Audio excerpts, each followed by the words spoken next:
Hola compañeros y compañeras de afición, bienvenidos al primer vídeo de la sección Calendario de cría de canarios, donde veremos qué hacer en los meses de enero y febrero. Sin más, empezamos.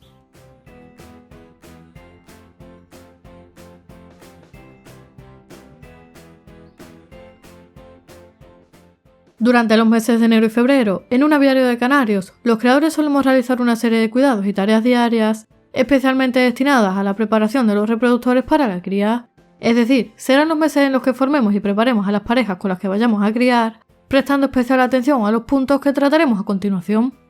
En primer lugar, para elegir tanto a las canarias como a los canarios con los que queremos criar y formar las parejas, debemos tener en cuenta tres cosas. La primera, el genotipo, o lo que es lo mismo, la línea genética de cada pájaro. La segunda, el fenotipo, es decir, los aspectos visuales o lo que nosotros podemos apreciar de los pájaros. Y la tercera, que los pájaros tengan una buena condición corporal y que se encuentren en condiciones aptas para la reproducción. Todos estos factores influirán directamente en los resultados que obtengamos durante la cría, tanto en el número de pichones como en la calidad de los mismos.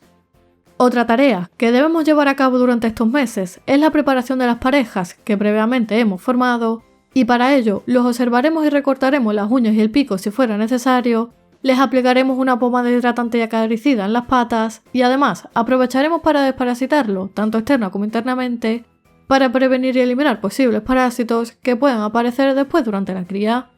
Con el recorte de uñas y pico vamos a conseguir facilitar el acople del macho con la hembra durante la cópula y además mejoraremos la tasa de fecundación. Recuerda que a la hora de cortar las uñas debes hacerlo con sumo cuidado, evitando cortar el vaso sanguíneo interno, que se puede apreciar claramente con la luz, y respetando la curvatura natural de la uña. Y en el caso del pico, solo debemos recortar la punta si fuera necesario, para conseguir un perfecto acople de la parte superior con la inferior y así asegurarnos de que los canarios pueden pelar las semillas y alimentar correctamente a sus crías. Por otro lado, con la aplicación de pomadas hidratantes y acaricidas en las patas, lo que vamos a conseguir es hidratar la piel de las patas y a su vez les vamos a ofrecer una protección extra contra todo tipo de insectos y parásitos, evitando y reduciendo en cierta medida que puedan aparecer luego en el nido. Y de la misma manera, con una desparasitación externa e interna, vamos a prevenir y eliminar posibles parásitos, tanto internos como externos, que puedan tener o que puedan aparecer posteriormente durante la cría, ocasionando problemas de fertilidad con huevos claros, abortos embrionarios, muerte de pichones, etc.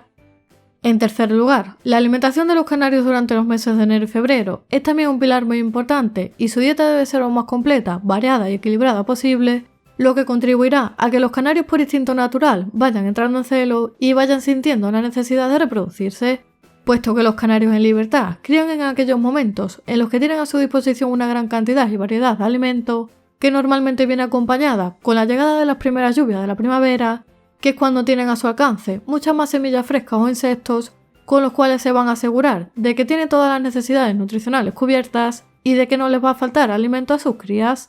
De esta forma, aparte de añadir una buena mixtura de semillas, o en su defecto un buen pienso especial para canarios con una buena formulación, también es aconsejable añadir frutas, verduras y plantas silvestres que ayudarán a completar su alimentación y otros tipos de alimentos que vayamos a ampliar durante la cría, como por ejemplo las pastas de cría, las semillas germinadas, la perla mórbida o productos similares, que todos ellos en su conjunto van a contribuir a aportarle una dieta completa y equilibrada para que los pájaros estén sanos y fuertes y además va a favorecer la aparición del celo. Sin olvidarnos, por supuesto, de añadir calcio en su dieta mediante el empleo de hueso de jibia o suplementos en las pastas de cría y demás.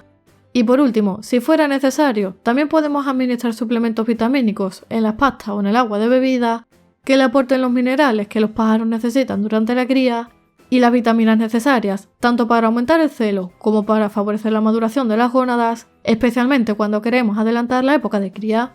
Las condiciones ambientales del aviario también juegan un papel muy importante durante la cría, especialmente la luz, la temperatura, la humedad y la ventilación. En cuanto a las horas de luz, estas van a favorecer la aparición del celo de nuestros canarios de forma natural, por lo que muchos creadores de canarios que adelantan la cría y comienzan a criar en estos meses utilizan en sus aviarios instalaciones de luz artificial que simulan la luz de la época de reproducción.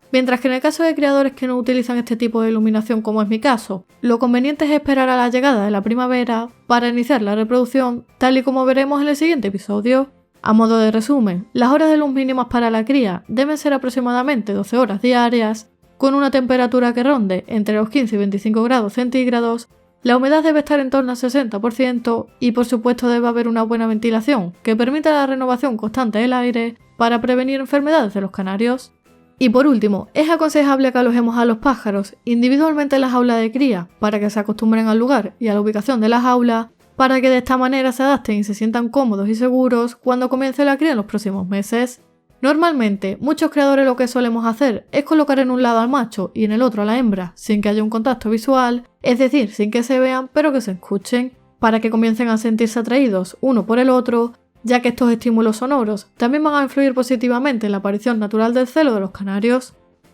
Si te ha gustado el vídeo dale a like y suscríbete al canal si aún no lo has hecho para recibir nuevos vídeos cada semana. Por aquí te dejo el segundo episodio cuando esté disponible y como siempre te espero en el próximo vídeo.